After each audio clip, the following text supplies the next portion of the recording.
աշխարհի անում արդյոք այդ ինֆորմացիան, որ դուք ստացել եք, նաև որ ասացիք միջնորդություն կներկայացնեք ապագայում Փաշինյանին, Պապիկյանին հարցաքննելու համար, կապ կա այդ երկու իրադարձությունների մեջ եւ արդյոք դուք այս ամենի տակ այլ վարկածում եք։ Իրավաբանները կամ իրավական մտածողություն ունեցող անձինք այսպիսի ձևակերպում ունեն, քանի չեն փարատվել բոլոր կասկածները, ցանկացած կասկած կամ ցանկացած վարկած իրավունք ունի մնալ շրջանառության մեջ։ Հենց մեր գործունեությունը միտված է դրան, անել այնպիսի քայլեր, գործողություններ, որոնք կբացառեն կամ կվերացնեն այդ հնարավոր կասկածները, կրկնում եմ, կամ կփարատեն, ինչպես դժոխք կողմի մոտ, այնպես էլ կողմնակի դիտորդների մոտ, հասարակության մոտ կփարատեն, իսկ այդ կասկածները փարատելու համար մեզ անհրաժեշտ է որոշակի գործողությունների շարք։ Օրինակ, ձեզ չի հետաքրքրում այդ ամբողջ գիշերվա ընթացքում, տեսեք Փաշինյանը կառավարության նիստում ասում է, մենք ամբողջ գիշեր աշխատել ենք, Փաշինյանը սկզբից խոսում է մեծ ծավալով բենզինի տարածման մասին, հետո մենք շրջանառության մեջ ենք տեսնում սուրճի բաժակի մասին տեղեկությունը, հետո մենք տեսնում ենք լրիվ ուրիշ զեկույցներ, օրինակ ինձ որպես փաստաբանի, որպես դժողների լիազոր ներկայացուցիչ, որպեսզի մեր կասկածները փարատվեն նաև այդ առումով, մեզ անհրաժեշտ է այդ տվյալ օրվա ամբողջ քրոնիկայի վերլուծությունն է։ Օրինակ ինչ համակարգով, ինչ մեխանիզմով է զեկուցվել վերև, ինչպես է ինչ զեկույցներ են տրվել, այդ զեկույցներից հետո այդ զեկույցների հիման վրա ինչ հրահանգներ ու հանձնարարություններ են տրվել։ Ի վերջո, հարգելի բարեկամ, ինձ այստեղ անկեղծ ասած ամեն ինչ շատ հետաքրքրում է դեպքի վայրի ոչնչացման օպերացիան, անկեղծ եմ ասում, ում կողմից է տրվել, ով է հրահանգ տվել։ Ի վերջո, խնդրում եմ միամիտ չլինեք, այդտեղ այդ հրշեջների ղեկավարը, չգիտեմ, առյուծի սիրտ չէր կերել ու ինքը չէր կարող ինքնագլում որոշում կայացնել առանց վերադասի թույլտվության զոհված զինծառայողների դերը դուրս բերելու, որովհետև, չգիտեմ, որքանով եք դուք հետևել գործի քննությանը, ես բազմաթիվ խաչաձև հարցերով փորձել եմ ստանալ այդ հարցի պատասխանը։ Կար համոզմունք հրդեհաշիջման գործընթացում, որ մենք գործ ունենք այնտեղ ողջ մնացած զինծառայողների հետ։ Միայն պատասխանը ըստ էության տվել է այդ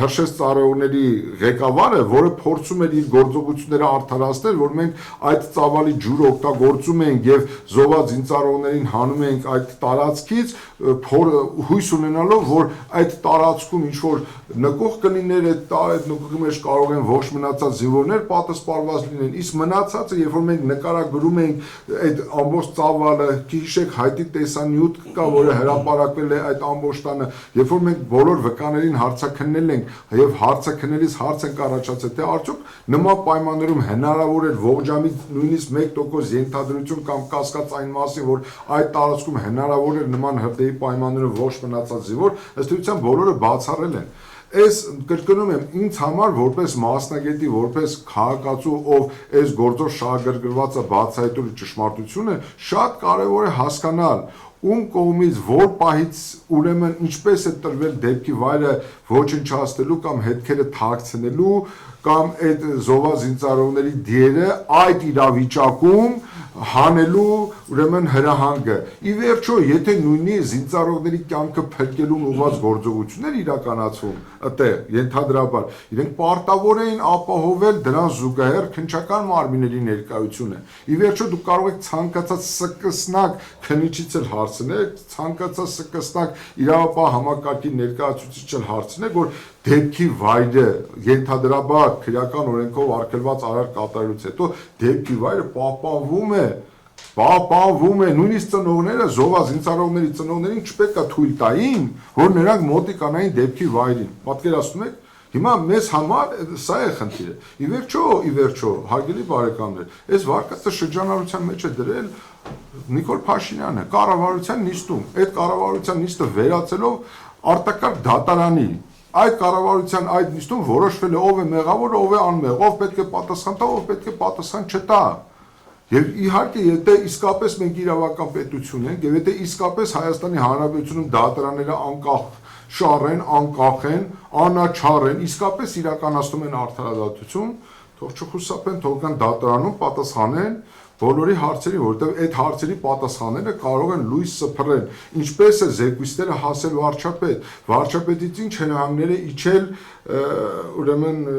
մինչև զորքեր, որովհետև սա կրկնում եմ, սա պատահական եւ շարքային քրեական վարույթ չէ, եթե շարքային քրեական վարույթ լիներ, կառավարության նիստի մակարդակով նման արձագանքներ չէին լինի։ Այսինքն, եւ հետո տակտիկական առումով ես չեմ կարող հիմա բացահայտել, թե ինչ հարցեր պետք է ես ներկայացնեմ Փաշինյանին կամ Սուրեն Պապիկյանին։ Կապը չեմ կարող ասել, չեմ բացառում, չեմ էլ հաստատում։ Խնդրեմ։ Պարոն Օրիկյան, նշեցիք, որ հանդիպել եք, երկար խոսել եք Եղիշեի հետ, Եղիշեն կարևոր տեղեկություններ է տվել եւ դուք ասացիք, որ ինքներդ հորդորում եք, որ դատարանում եւ իր խոսքի ժամանակ, այսպես ասած, մանրամասներ ներկայացնի։ Հիմա ուզում եմ հասկանալ, Եղիշեն եթե խոսեց եւ մանրամասներ ներկայացրեց ձեր կողմից նշած նոր մեղադրյալներ կունենան կամ Բաստանյանի աթոռին, թե պարզապես դեպքի մանրամասները կամ այս պահին քննարկվող եւ քննվող վարկածը իրականորեն կշրջվի։ Նախ ասեմ ես իրոք որ ցավում եմ, որ քրեական գործի բացահայտման համար մենք ապավինում ենք միայն բացառապես Եղիշեի ուրեմն դրսևորած վարկագծին, հենց դա է պետության պարտությունը, իշխանության իրավապահ մարմինների պարտությունն ու փնտի աշխատանքի արդյունքը հենց դա է դրսևորում։ Եթե իշխանությունները կատարեն իրավապահ մարմինների իրենց աշխատանքը, իրականացնեն համապատասխան օպերատիվ հետախուզական աշխատանք, իրականացնային անաչառ քննություն, այդ քննության արդյունքներով ուրեմն ձեռբերած արդյունքները ուրեմն կարող է շոշափելու ճակատագրական լինել։ Ես այո գտնում եմ, որ եթե Եղիշեն խոսի, եթե ներկայացնի այն տեղեկատվությունը, որին ինքը տիրապետում է կամ կարող է տիրապետել կամ չգիտեմ իր հետ տեղի ունեցածը, չեմ բացառում, այո, չեմ բացառում, որ այն մեղադրյալները կարող են ներգրավել այս գործընթացում եւ գործի շրջանակը կարող ընդլայնվի։ Ընդ որում հատուկ ընդգծում եմ այն մեղադրյալների ցանկը, որ այսօր առկա է, երբ որ մենք խոսում ենք այլ անձանց մեղավորության կամ այլ անձանց շրջանակի այս քրեական վարույթի ներգրավման հնարավորության հարցը մենք չենք բացառում այս գործող մեղադրյալների ուրեմն մեղավորությունը։ Մեղադրանք է առաջադրված, հիմա ընթանում է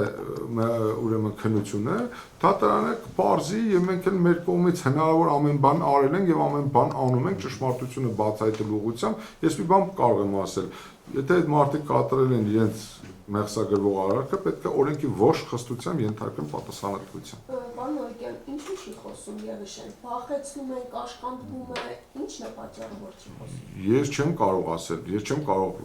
իր փոխարեն պատասխանել։ Ես քիչ առաջ դա եմ ասում, որ ես վերջի 1 տարվա ընթացքում ինձ տարբեր խողովակներով հասկացնում են, փորձում են հաղորդել, փոխանցել, որ Եղիշեին վախեցնում են, Եղիշեն, չգիտեմ, բանը ուզում ասի չի կարող Եղիշեի ընտանիքի հետ կապված խնդիրներ կա։ Ես էլ հիմա ասում եմ, եղբայր, եթե բան կա ասելու, եթե ինչ-որ ճշմարտություն կա, ինչ-որ բան կա թաքցված, որ դուք ուզում եք լույս սփռել, ոչ մի բան ձեր կյանքից թանկ չի։ Ասեք կամ միշտորդավորված ներկայացեք։ Ես երաշխավորում եմ, թող ներկայացվի ում վերաբերյալ ուզում է լինի, ով ուզում է լինի, քրեական ուրեմն հեղինակություն կլինի, պատգամավոր կլինի, իշխանավոր կլինի, գեներալ կլինի, զինվոր կլինի, գողական կլինի, ով ուզում է լինի, այս գործընթացում, եթե իրական ներգրավվածություն է ունեցել եւ կամ իրական ինչ-որ մասնակցություն է ունեցել կամ առնչություն ունի, կամ Եղիշեին ինչ-որ մեկը վախեցնում է, չգիտեմ, կաշկանդում է, պահանջում է լռել, ստիպում է չխոսել, ես իմ կյանքով եմ, իմ պատասխանատու կերպով հայտարարում եմ, ես իմ վրա եմ վերցնում այդ ամբողջ պատասխանատվությունը, թող այդ ինֆորմացիան փոխանցեն ինձ, մնացածը ես գիտեմ ինչ կանեմ։ Անել միշտորդավորված թող փոխանցեն, թող բերեն, ինչպես ասում են դասականը, բերեն մեր ուրեմն դրան շորի տակ դնեն, ես կվերցնեմ այդ ինֆորմացիան։ Պարոն Օրիկյան, այդ պատմությունը, որ Եղիշեն փոխանցել է ձեզ, ինչ է պնդում, դա ազդեցություն, կապ, ուղղորդում կամ ուղղակի կապ ունի հրդեհի հետ, թե չէ, պատգամավորների եւ քրեական էլեմենտների ներգրավված ըստ Եղիշեի պնդման կապ ունի հրդեհի հետ։ Ինքը ընդհանրական ինչ-որ տեղեկություններ էր հաղորդում, ընդհանրական, Ալբերտ, ես այս բանը չեմ կարող ասել եւ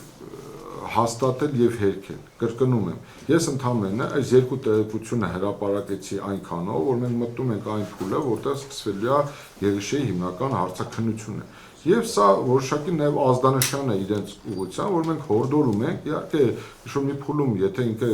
չասի այդ հարցադրումները, ես բարձրաձայն եմ դատարանում, դա խնդիր չկա, դա չի քննարկվում, բայց հորդորում եմ, որ ինքը այն տեղեկությունները, որոնք փոխանցել են մեզ, կսկսի խոսել ավելի լայն, ավելի ընդգրկուն, ավելի համապարփակ եւ ամենակարևորը այստեղ, ամենակարևորը այս տեղեկությունները, որ փոխանցվել է մեզ, սրանք նպատակն է, շարժարիտն է հետաքրքիր։ Ինչու է փոխանցվել ինձ, որ ես ինչ անեմ սա։ Ինչ պետք է անել սա ինչ ուղեր ձեր ծնողներին, որ ծնողները ինչ պետք է անեն, որտեղ այս տեղեկությունները երբ որ փոխանցվել է ինձ, ես ծնողներին ընդամենը հանձնարարությունները կատարողն եմ։ Ծնողների, ուրեմն ես նույն վարքյանին սա այս ամբողջ տեղեկատվությունը փոխանցել եմ ծնողներին, եւ ուրեմն մենք ակնկալել ենք, որ ինքը խոսի այդ տեղեկությունների մասին, որոնք մեզ հաղորդել են։